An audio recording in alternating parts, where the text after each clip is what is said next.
Okay, hi Erlen.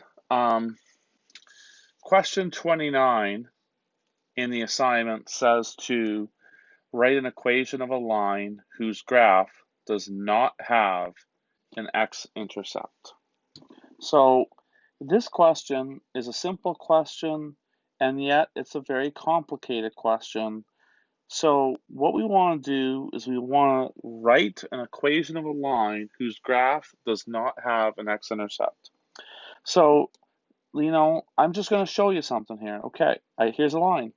There's an x-intercept. Okay, so that doesn't work. Here's a line. Well, there's your x-intercept. That doesn't work. What about this? Here's a line. Here's an x-intercept. That doesn't work. Here's a line. Here's an x-intercept. That doesn't work.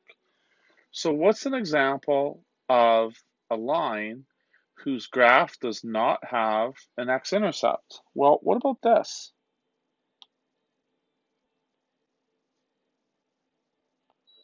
A perfectly horizontal line. A perfectly horizontal line. That would not have an x-intercept. Why? Because it's parallel to the x-axis. And because it's parallel to the x-axis, it means it'll never touch the x-axis, and therefore it won't ever touch it, so therefore there's no x-intercept. Now, it says, what's the equation of such a line? Well, let's remember that we have y equals mx plus b, okay? M, of course, is the slope. If we have a horizontal line, the slope is 0. So that makes it 0 times x. Well, that means that the whole thing is 0.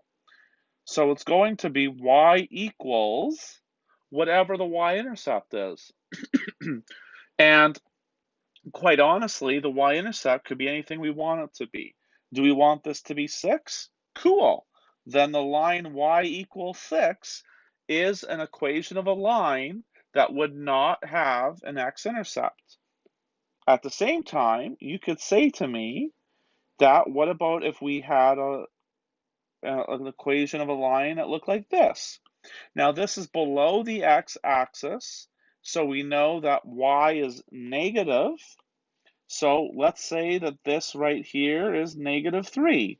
Then the equation of this line would be y equals negative 3. There are two examples of lines that would not have an x-intercept. I hope that helps.